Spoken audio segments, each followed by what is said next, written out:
Após realizar um pacto com o demônio, um monge católico torna-se imortal. Séculos depois, ele se estabelece em Gotham, porém é dado como morto após um incidente onde foi brutalmente espancado e supostamente assassinado pelos mafiosos da cidade. Agora ele ressurge em Gotham para vingar sua própria morte, matando um a um os responsáveis pelo seu assassinato.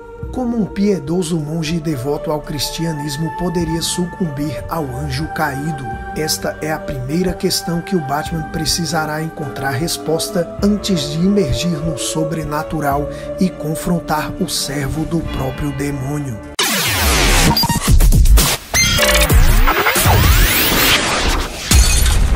Salve galera, aqui é o Júnior e você está no Multiverso Quadrinístico. Dando continuidade à nossa série de histórias do Batman em ordem cronológica, chegamos hoje em Batman Gótico, o primeiro trabalho do Grant Morrison com o Homem-Morcego. Ele que viria a trabalhar em um dos grandes clássicos da biblioteca de clássicos do Batman, Asilo Arkham, e anos mais tarde também seria responsável pela revista mensal do herói na sua aclamada fase. Inclusive o James Gunn já sinalizou várias vezes que é grande fã dessa fase do Batman, que servirá de inspiração para o seu Batman do DCU no filme Os Bravos e Destemidos. A fase do Grant Morrison que ocorre ali no final do pós-crise.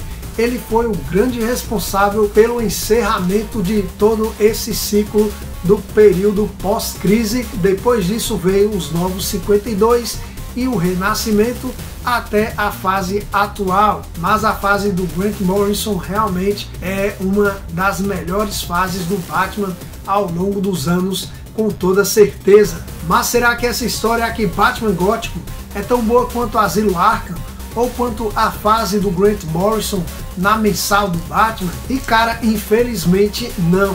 Essa não é uma história grandiosa como outros trabalhos do roteirista que viriam depois, mas é sim uma história bem interessante no início de carreira do personagem, porque mais uma vez ela vai colocar o Batman no universo sobrenatural, algo que já tínhamos visto em Batman Xamã, e aqui novamente teremos isso em Batman Gótico, só que aqui a história inclui vários elementos do cristianismo, mais especificamente do catolicismo. Vemos aqui a história de um monge católico que fez um pacto com o demônio para se tornar imortal. Há muitos anos atrás ele foi dado como morto e agora ele ressurgiu para se vingar daqueles que o assassinaram. Esse vilão é chamado de Senhor Sussurro e os criminosos estão tão apavorados, cara. Eles tentam fazer uma aliança com o Batman, pois só o Homem-Morcego seria capaz de lidar com uma ameaça dessas. O Batman se mostra totalmente indiferente,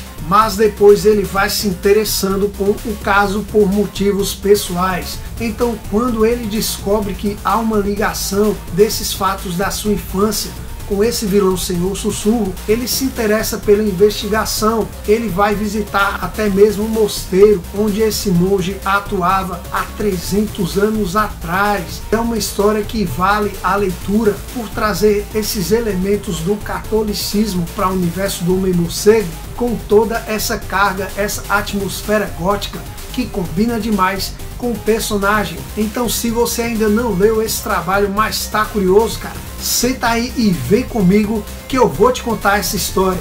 Batman Gótico foi publicado pela primeira vez pela DC Comics na revista Batman Legends of the Dark Knight, números de 6 a 10.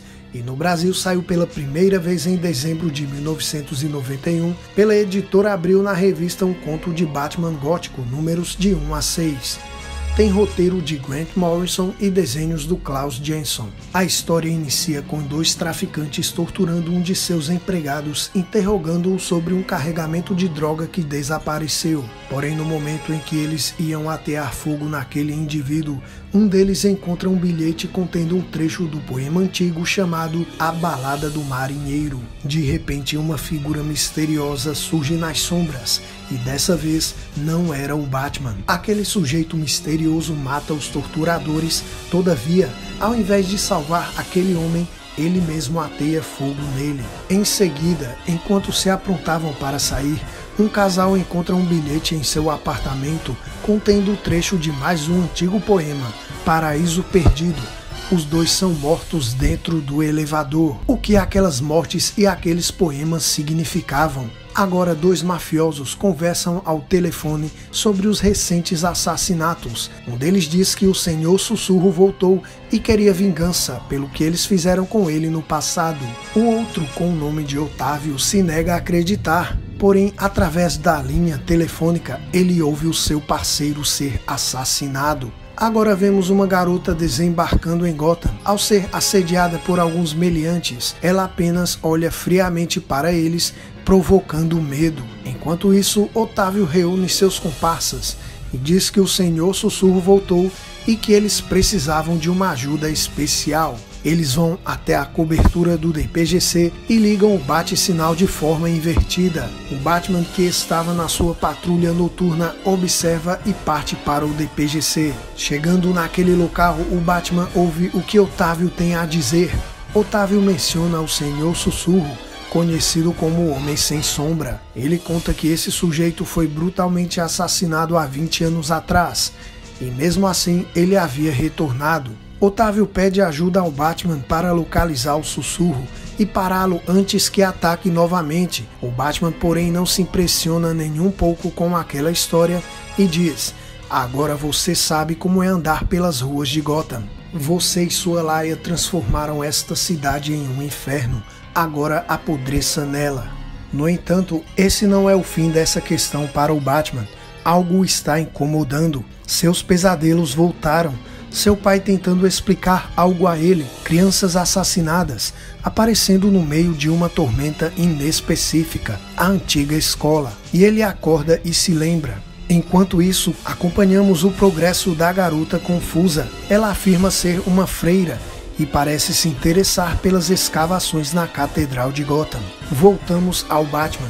Flashbacks de Bruce Wayne nos tempos da escola em um sinistro colégio interno para meninos no estilo inglês. O diretor do colégio era um tal professor Winchester. Ao mesmo tempo, descobrimos que ocorreram diversos assassinatos de crianças na região de Gotham. Bruce e um amigo estão conversando, e o amigo, um garoto frágil e que sofria bullying, afirma que eles devem estar no inferno e que Winchester é o diabo. O principal argumento do menino para afirmar isso é que Winchester não tem sombra. Intrigado com isso, o jovem Bruce faz diversas tentativas de observar o diretor em segredo. Bruce acaba sendo pego e, como punição, é espancado. Curvado em cima da mesa do escritório de Winchester, Bruce faz duas descobertas aterrorizantes. Ele vê uma mecha de cabelo na lata do lixo, ainda agarrada a um pedaço sanguinolento de couro cabeludo, e na parede à sua frente, à meia luz, vê sua própria sombra e a da mesa, e mais assustadoramente ainda, a vara se movendo pelo ar. Ele tinha negado a veracidade dessas lembranças quando adulto, mas agora elas ganharam um novo significado. Batman decide visitar Otávio uma vez mais. Ele chega à cobertura de Otávio bem na hora para surpreender o Senhor Sussurro. Batman encara Sussurro e, na sangrenta luta que se segue, ele é quase vencido pela força e ferocidade sobrenaturais de Sussurro. Durante o clímax, Sussurro de alguma forma reconhece o garoto que ele uma vez açoitou. Nesse momento ele cai do topo do prédio de Otávio, a quase 400 metros. Ele sobrevive, é claro. No entanto, Otávio não sobrevive. Ele foi envenenado. Batman volta à antiga escola para checar seus históricos. Eles não são de grande ajuda, mas ele encontra uma fita contendo uma gravação de voz de Winchester. O diretor atual menciona rapidamente o escândalo e permite que o Batman leve a fita. O equipamento de análise de voz do Batman localiza a origem do locutor como sendo em algum lugar da Baviera, na Alemanha. Ele viaja à Baviera. Batman vai investigar um antigo monastério, pede permissão a um dos monges para entrar. Aquele monge diz que ele tinha assustado vários dos seus irmãos, pois a aparência do Batman era um tanto perturbadora. Aquele monge diz que o monastério foi construído no século XVIII para substituir o antigo prédio. o antigo monastério havia sido inundado.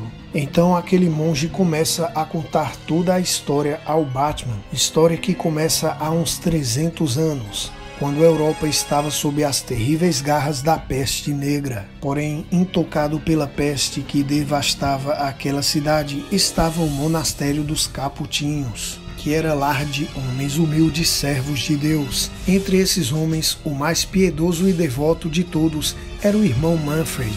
Ele era perfeito e incorruptível, um exemplo iluminado para seus colegas. Porém, Manfred era muito orgulhoso. Orgulho, o pecado que derrubou Lúcifer do paraíso. Orgulho, a mais sutil das serpentes. Orgulhoso de seus aprendizados, orgulhoso de sua rejeição aos prazeres do mundo, Manfred caiu na mais velha das armadilhas. Ele se deixou atrair por um certo noviço, um jovem estranho e melancólico chamado Conrad. No garoto, Manfred talvez tinha visto um pouco de sua própria natureza. Então um dia Conrad fez uma terrível confissão, e ali mais uma vez o orgulho de Manfred falou mais alto. Agora ele vê o garoto como um desafio, novos pecados para enfrentar e superar. Manfred acompanha o jovem até a cripta, onde encontrou um altar profano. O jovem havia sido corrompido pela crença herética de que o pecado era o caminho para a salvação e que ceder a todos os vícios o tornaria mais humilde perante a luz do piedoso Deus. Quem pode entender os caminhos que o mal usa para se instaurar na mente das mais nobres das almas? Só sabemos que Manfred também foi atraído para as trevas de onde não há volta. E para onde Manfred fosse, seus irmãos caputinhos o seguiam. Houve ainda outros casos como esse, possessões demoníacas, a histeria em massa causada pelo confinamento e privação. Depois, um grupo de freiras chegou em busca de santidade naquele monastério, porém Manfred e seus caputinhos puseram sua nova crença em prática e violentaram sexualmente todas aquelas freiras. Uma das freiras, a mais jovem, sofreu os mais grotescos abusos, até que finalmente Manfred a queimou, um sacrifício para seu novo e terrível Deus. Parecia que sua decadência estava completa, mas ficou faltando um último ato de submissão. Pouco tempo depois da morte da jovem freira, Manfred descobriu sinais da peste em seu corpo. O medo da mais monstruosa das mortes levou Manfred a um último ato desesperado. No dia 1º de maio, ele invocou o próprio anjo caído e entregou sua alma ao inferno, em troca de que o livrassem da praga e que lhe dessem 300 anos de vida. 300 anos durante os quais nada poderia matá-lo ou feri-lo. O inferno cumpriu sua palavra. Manfred ficou curado da peste. Assim, sob o olhar de seu milagroso e imortal líder, os monges se entregaram ainda mais à devassidão. Enquanto o mundo exterior adoecia e morria, o monastério prosperava como um reino de pecadores. Mas para os caputinhos degenerados não havia escapatória do julgamento divino. O turbulento rio Dez escapou de suas margens, devastou a encosta e se lançou sobre os libertinos como o dilúvio de Gênesis. Águas purificadoras encobriram o monastério corrompido. Os monges devassos se afogaram. Certa noite dizem que Manfred retornou da escuridão das profundezas. O monge encerra aquela história e diz ao Batman que aquilo não passa de uma lenda. O Batman decide então investigar o monastério submerso embaixo das águas do Lago Dez. É então que o Batman chega a um ponto de escuridão total e vê a imagem de uma freira, a freira em chamas. De repente, aquela imagem desaparece. O Batman grita: "Espere! Eu estou longe de ser supersticioso." Ele acreditava que aquilo era uma pessoa, quando de repente a imagem daquela freira queimada em chamas surge bem na frente de seus olhos e em um instante desaparece. O Batman encontra a catedral e nesse momento ele chama por Deus. Ele encontra os cadáveres de todos os monges que habitavam ali, pendurados por cordas. Batman volta e encontra o submundo de Gotham mergulhado no caos e tumulto. ele visita o aterrorizado Morgenstern, o último chefe da gangue que havia originalmente matado o Sussurro. Um flashback revela que Winchester foi responsável pelos assassinatos das crianças em Gotham há 23 anos atrás. Naquela época, vários criminosos então decidiram encontrar o assassino das crianças. Então eles encontraram o local onde estava o Winchester. Primeiramente ele foi alvejado por metralhadoras, mas ele ainda estava vivo.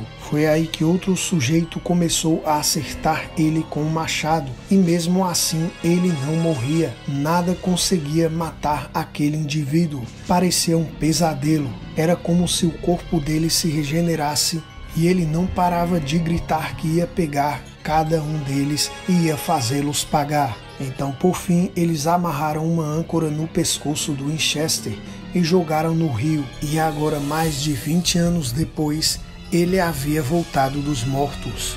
Morgenstern implora para que Batman o ajude e o proteja. Batman salienta que pessoas como Morgenstern são responsáveis por mais massacres do que o Sussurro jamais poderia reclamar para si. Antes, o Cavaleiro das Trevas lê a carta enviada a Morgenstern pelo Sussurro. O Batman havia descoberto os planos para assassinar o Morgenstern, o que tinha a ver com seu nome. Morgenstern significa estrela da manhã, que tem relação com Lúcifer e paraíso perdido, e planeja pegar o Sussurro no ato. Batman surge no local e encontra Morgenstern e seus homens enforcados. Então Batman é surpreendido pelo Sussurro e é introduzido em alguma bizarra armadilha mortal. Sussurro está se preparando para destruir ritualisticamente o máximo possível da população de Gotham. Em meio à batalha, os dois chegam a uma antiga ferrovia. O Sussurro é atingido por um trem e ainda assim se ergue como um morto-vivo e ataca novamente. O Homem-Morcego mal pode acreditar no que acabou de ver, e isso acabou atrapalhando seus reflexos de defesa. Agora o Sussurro segura o Batman para que o trem atinja os dois, e somente ele sobreviveria. O Batman consegue escapar e joga Sussurro dentro daquele trem. Neste momento toca o sino da Catedral de Gotham. Naquele sino havia a seguinte frase escrita: "Para a igreja os vivos evoco, e para a cova todos convoco." Era meia-noite. Neste momento, Sussurro encontra aquela jovem freira, aquela que no início da história vimos desembarcar. Sussurro pergunta como ela havia conseguido entrar ali. Aquela garota sorri e diz: "Ah, Manfred, meu bom e fiel servo, não me reconhece? Há 300 anos fizemos um trato, você e eu. Você é meu sem adiamentos, falso monge. E já que planejou me enganar, seu último dia de vida foi revogado. A hora de você abandonar este mundo em troca das chamas da dor eterna chegou." Aquela garota era o próprio Satanás na forma da jovem freira abusada e assassinada no monastério séculos atrás. Agora Sussurro clama misericórdia ao Deus do cristianismo. "Deus, me salve, perdoe os meus pecados e me deixe viver para sempre." Satanás olha para ele e diz: "Vai apelar para os céus agora, hipócrita? Venha comigo e morra para sempre." Este é o fim do Senhor Sussurro. A história termina com Bruce Wayne recebendo uma encomenda e quando abre era um coração. Aquele era o coração do Senhor Sussurro. Batman compreende o que deveria fazer. Ele parte mais uma vez para a Baviera e joga aquele coração no lago onde afundou o antigo monastério. 300 anos de tormento esperando na escuridão das profundezas. A freira em chamas: "Você está livre. Vá em paz." Gostou desse vídeo? Eu espero que sim. Agora eu conto com a sua colaboração para que você não saia daqui sem antes deixar o seu like. Se ainda não é inscrito, se inscreve no canal. Essa é toda a retribuição que eu peço a você. Deixa nos comentários o que você achou dessa história Batman gótico. Você é fã dos trabalhos do Grant Morrison? Conta tudo aí nos comentários que eu estou muito curioso para saber a sua opinião e eu vou te responder. Agora eu espero poder contar com você no próximo vídeo. Até lá!